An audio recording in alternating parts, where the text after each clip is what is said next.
Hello, everyone, and welcome to Real Estate Redefined. I've got my beautiful guest, Robin Howell, here on the show today. And let's start off. Tell me a little bit about yourself. Man, I'm a realtor. How'd you get into real Let's estate? start there. Well, I was a teacher before I Okay, was a realtor. okay. I was a teacher for 11 years. Wow. Loved teaching. Real estate is a lot more flexible with my kids' schedules. Yes, I'm sure. Even though we work 7 days a week. Yeah. But I have a little bit of flexibility in there as a single mom with 2 kiddos. And So you're just a superhero. You're just doing it all. well, we're pretty busy. I can't say we have much downtime. Yeah. But that's just the way it is. I love real estate. I obviously take it from more of a teaching approach Yeah. and make sure my clients know exactly where we are and what we're doing every step of the way. That's good. But- Because this stuff doesn't get taught in schools. So No, Yeah. no, not at all. And almost every client I have that comes, they're like, okay, what's next? yeah. You know, very Yeah. few of them have been through the process enough times that they get it and they're fine. Yeah. Even if you have bought and sold a house, by the time you do it again, things have changed. Yeah. Contracts have changed. We've added something or taken something away. And you forget what's next and what's coming up and how it was the first time. And Yeah. Wow. So so that's what we're going to talk about today is Okay. kind of that process. And if y'all have questions, please let us know. We're streaming. I've got the video up right now. We're streaming on the KLST page, the KSAM page, and then the ERA Newlin and Company real estate page. So you can just leave your questions. I'm pulling up the videos right now. Leave your questions on there and we will get to them. Robin, our expert guest today, will tell us what's going on and get those questions answered for you. So, good morning, Jasmine. We already have a comment. Jasmine says, "Good morning, beautiful ladies. Robin is absolutely the best." Aw, So sweet. yeah. Thank you. So you've already got fans writing in. I love it. Perfect. Love it. She's pretty awesome too. She is. I agree. Well, okay. So the teacher is here to teach us. We've got notes. So let's start with. Of course I have notes. Yes, of course. Of course I've got an Why outline not? for us. Okay, so let's start from the beginning. Okay. Because, and from the buyer's standpoint. Okay. Because that's where I get a whole lot of questions of, okay, now what? Yeah. I had some clients that I absolutely loved that she would tell me, Robin, remember we don't adult well. We don't know what we're doing. We Like, don't that's adult okay. well. We I think get that's a this. lot of us. We just get so overwhelmed. Yeah, it's a lot. Yeah. It's a lot. So, but that's why you have a realtor. And buyers actually don't even pay for the realtor. It's the seller that pays realtor fees. I'm free for a buyer, pretty much. Yeah. They don't pay anything extra to have a realtor. Okay. So that helps them out. Interesting fact there. Okay, so first off, most people kind of start window shopping. Yes. Start looking online, start finding stuff they like, and then they call, they want to look, and we start there. Yeah. But then we need to go to a lender. As we get a little more serious, we need to go to a lender and just lay it all out for them, see what you're approved for. Yeah. I'll tell you, I will always prefer a local lender over an internet lender. Yeah. They're available nights, weekends. You can call, text. You can sit face to face with them. And they can also manipulate things a little bit more, a lot of times, than an online lender can. But at that, they can also give you different options on what to do. You can say, I want my payment to be this. And then they can lay it out 5 different ways of how to make that work for you. Just because a lender says you're approved for $250,000 doesn't mean that's what you want to spend. Yeah. So you need a lender that's going to lay it all out for you and say, okay, here's your closing costs. Here's your down payment in that. Here's what your monthly payments will be. And so that you see the whole picture. So you do have to kind of start with the money first. Absolutely. I mean, it's fun to window shop, the houses and everything, and that's good. That's fun, but it's about the money first. But right? you got to make your payments Yeah. or the bank's going to take it back. Yeah. So let's just make sure that we're good there first. Exactly. So then we start looking. Once we talk to a lender, you're good to go. You know the price range you want to be in. That payment fits the price range that you're approved for. Then we start looking. And sometimes you have to be patient, especially this summer. Yeah. The market was crazy. and you just have to be patient. And you've got to have a good enough relationship with your realtor to say, okay, here's what I want. Can that happen in this price range? Yeah. Because sometimes you dream really, really big and your budget is really, really small. So you have to have a realtor that you trust that can say, yes, it is possible. Just be patient. Okay. And we're going to find that right house. There's also ways, I know other people have been on talking about our MLS and ways that it can push out listings to you and update you every hour. Oh, hey, hourly updates. I can put in criteria that you want for a house. And as soon as that comes on the market, it's going to check every hour for you. Okay. And then it'll email you or text you as soon as that house comes on the market. That's pretty impressive. So you're not going crazy trying to look all day long for houses. Because that gets overwhelming. You know, you go to the sites and you start typing in, you know, okay, well, I want this many bedrooms and like, it's a constant thing. But that's why and then you start looking, you're like, oh, have I seen that house before? Yeah.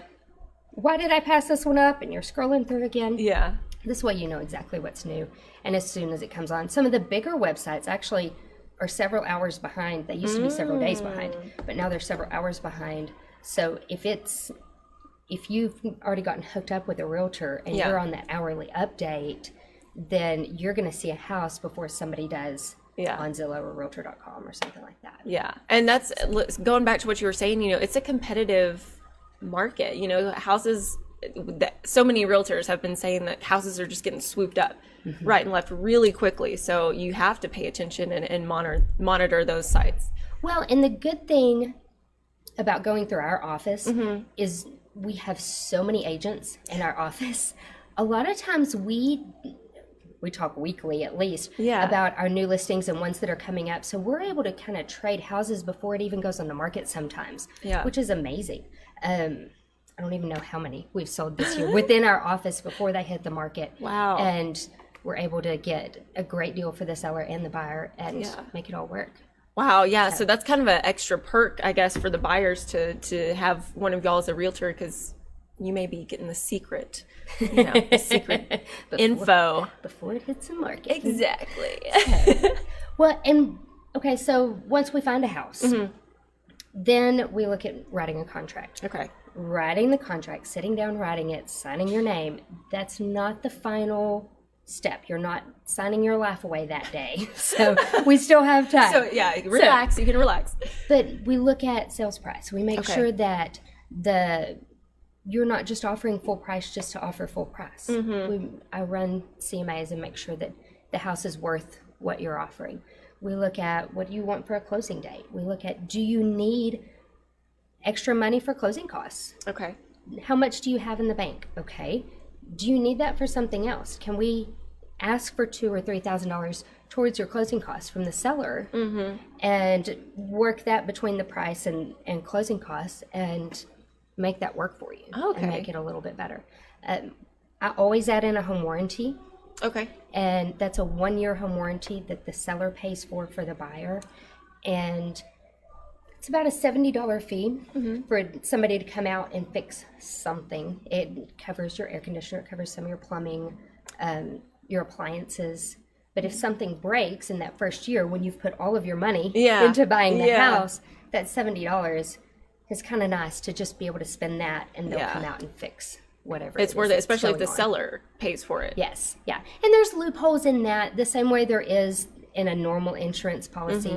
But for the most part, it's very, very helpful in that first year. And then if they wanted to continue that, they can they can pay for their next year at the end of that. Nice. Okay. Yeah. Because I mean, it's like a car. As soon as you drive it off the lot, it's going to need something. So exactly. Yeah. Exactly. But then it's the same as a car warranty. Basically, you can go in and get things fixed and minimal cost to you. Absolutely. Perfect. Absolutely. So we do that. We look at the survey, see if there is a survey, who's going to pay for that. Then we start negotiating. We send it to the seller with your pre-approval letter from the lender, and we send that to the seller. And then we go back and forth. Sometimes we're all good. Sometimes we go back and forth. Sometimes it doesn't work out. Yeah. a lot of times lately there have been multiple offers. So we find a way to make your offer look better on paper. Gotcha. Especially if we know that there's other offers in. And there's definitely ways to do that. Okay. And make it look pretty. Perfect. So the contract isn't the final. It's not. End all, yeah. So once we negotiate that out, we have signatures on it, then we'll have an option period. Okay. Usually 7 to 10 days, depending on how you write the contract. And in that 10 days, you can take a breath. And go, okay. Breathing is good. Breathing is very good. And just then we have our general inspector come out and look at the house and look at electrical, look at plumbing, look at the roof, look at absolutely everything going on in the house. It takes them 3 to 4 hours to go through the house and look at everything. And we'll have a 16 to 25 page report of absolutely everything. Wow. Good, bad, and ugly. Thorough, in depth. Yes. Wow. Yes. And at that point, we can look, and we'll also have a pest inspection that looks at termites, any kind of wood destroying insects. Okay. And make sure that the house is free and clear of those. And then we'll go back to the seller. We'll look at that report and say, okay, are there any things in here that we really want fixed? Okay. Now, there's always going to be something. Even on new construction, there's something on there. But sometimes there's something major. Sometimes he says, I don't know that this roof is insurable. Well, if the roof isn't insurable, and you can't get insurance on a house, then you can't get a loan on a house. So we have to look at all of those things, and you've got to know, your realtor has to know what kind of loan you're getting to know what of those things needs to be fixed to qualify for that loan. Huh. So it all goes back to the money, right? Always. So that's a good, again, if you're just not joining us, that's a good place to start. You know, you were talking about going to, your lender, preferably a local lender, so they can have those talks with you, those face-to-face talks, and just starting there and getting approved, seeing what you are approved for, and then take all those steps. So we're slowly working through all the steps. If you're just not joining us, it's Real Estate Redefined. I've got Robin Howell here. Again, we're streaming, so we've already got a few comments. So if you have a question about real estate, go ahead, and we're on all of our Facebook pages and the ERA Newlin Facebook page as well. So leave us a comment there, and we will answer your question. So, okay, so we're continuing down our path. So what's next? So after we look at repairs that need to be done, we figure out what's important. And some are common repairs, some you see on everything, some are not. Some are required by the lender to be fixed. And we need to, that's why you have a good realtor that knows what those are up front, so we're not getting down to closing and it has to be done there. Blindsided you. Absolutely. And so we'll go back to the seller and say, hey, seller, I know you probably didn't know these things were going on in your house, but they're really big, and there's a couple of things that we want fixed. And we can negotiate that as well. Some are required, like I said, but some are not. They may say they'll fix them. They may put money towards them. They may say, we're not touching any of it. But, which they can do. So at that point, anytime in that 10-day option period, you have the option as the buyer to back out. You can get that inspection and go, there's way too much going on here, and there's no way I can handle all that. Okay, now we know. And you do have the option to back out at that time. That's good. That's refreshing, because like we were talking about before, it's people think the contract is it. Once you sign it, you're done. But that's refreshing to know that you do have the option. If something comes up like that, then you can say, never mind. Yeah, absolutely, absolutely. Because I wouldn't ever want to get somebody into something that they weren't comfortable with. I would rather lay it all out for them. Let's visit about it. Let's make sure good, bad, and ugly is all out there, and you know what you're getting into. That's good. So at the end of the option period, if everybody's still good, if everybody's happy, and we've negotiated repairs, all of that's great, then you put down what's called earnest money. Okay. And that's a little bigger chunk than the option money you'd put down. I think we skipped that, but you'll deposit money at the title company. $1,000, $2,000, depending on the price of the house, depending on the contract, how we worked it. But that money will be deposited at the title company. It's not gone for good, but that money goes back to the buyer at closing. It's good faith money. Okay. So if they backed out of the contract after the option period, if 5 days before closing the buyer goes, I changed my mind. Yeah. for no reason that's in the contract. Yeah. They change their mind. Then that money goes to the seller. Okay. For their time and effort and them packing up and moving. Yeah. And all of that. Otherwise, it's just a prepay for the buyer. And they just prepaid a little bit towards their closing costs. Gotcha. And they'll take that much less to closing when they get there. Okay. Okay, So- good. So yeah, so that makes sense. You know, if you had just said, you know, the money, like this money, but you really take the time to explain it. And that's, again, if you're just now joining us, she was a former teacher. So there's a lot of communication, I feel like, Yeah. that goes on with this process, and having that open line of communication is very important. There has to be. Yeah. Look how much money people are spending. Mm-hmm. A house is the biggest purchase that most people will make. Yeah. And that's a lot of money. You need to know what's going on. Yeah, exactly. It's important to know what's going on so that you know where you are in all of this. Yeah. Yeah, because you were saying all the questions you get, what's next? What's next? What's next? What's next? So, so yeah, we're just kind of explaining all of that and going through everything. So, so after all of that, you go to the title company, you put that money down. Then what happens?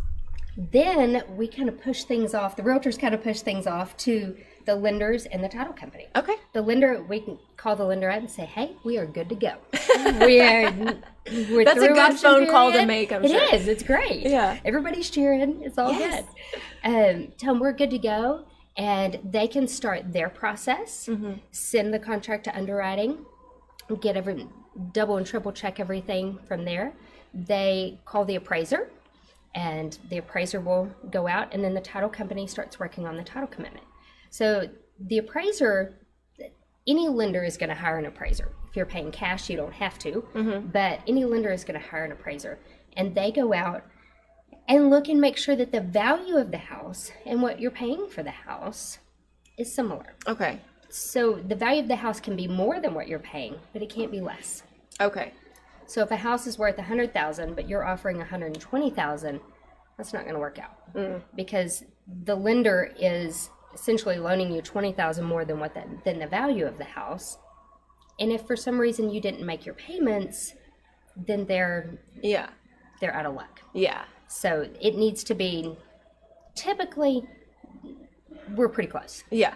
So we kind of know, we run our numbers up front before we ever let you make an offer on a house Gotcha. to know that this is the value. Gotcha. So they go out. Sometimes the appraiser is also an inspector. Oh, Which sounds kind of crazy. They can, yeah. let me They put just on my change the inspector hats. hat. Yeah. But for an FHA or a VA loan, they're also the inspector, Okay. which is weird. But FHA and VA loans don't require a general inspection. They just want the appraiser to look at a few things in the house to make sure that is good for that government loan. Okay. So they just double check that.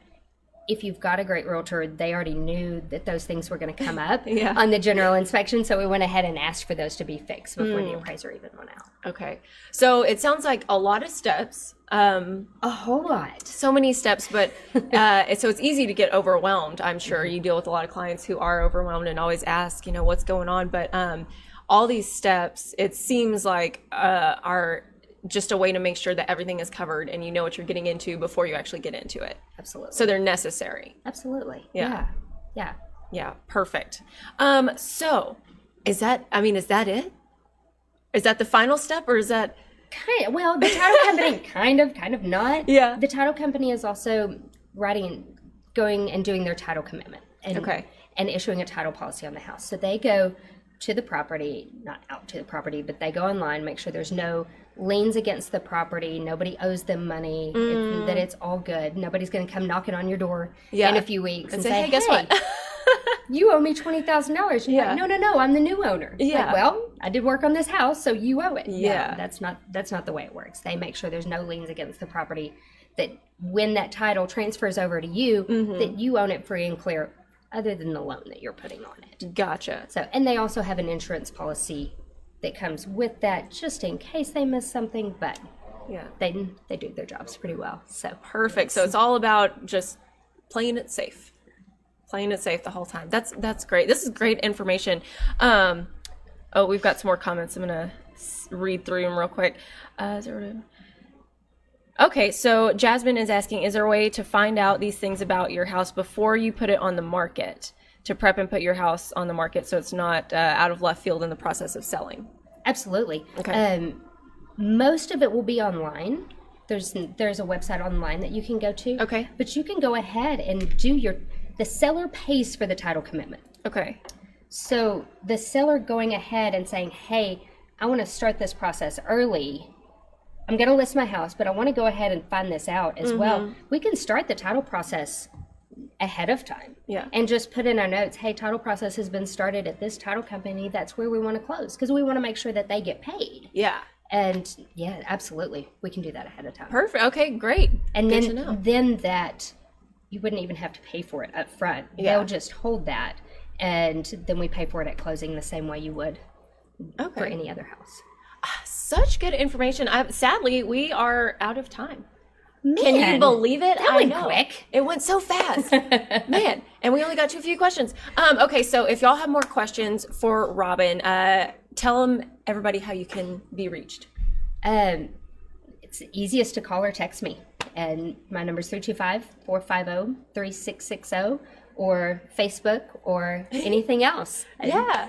You've got a realtor page. Got a real estate page. Okay. You can just find me on Facebook, find my normal page under Robin Howell, message me from there. Yeah. And cool. Like I said with Joyce, just Google her. Google her. She's just everywhere. Just Robin I don't know Howell, about everywhere. The good places, at least. We'll say that.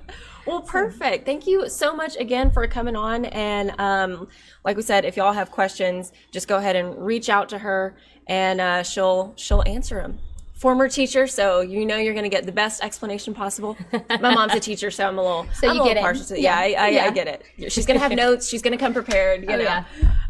Well, man, I can't believe it. We're out of time, but she'll be back, I'm sure, on Real Estate Redefined. We do it every weekday at 10 o'clock, and just give you all the information that you ever need to know about houses and real estate. So fun. Awesome. Thanks for having me. Time. I appreciate it. Of course. We'll see you back here soon. All right. Have a great day, everyone. Bye.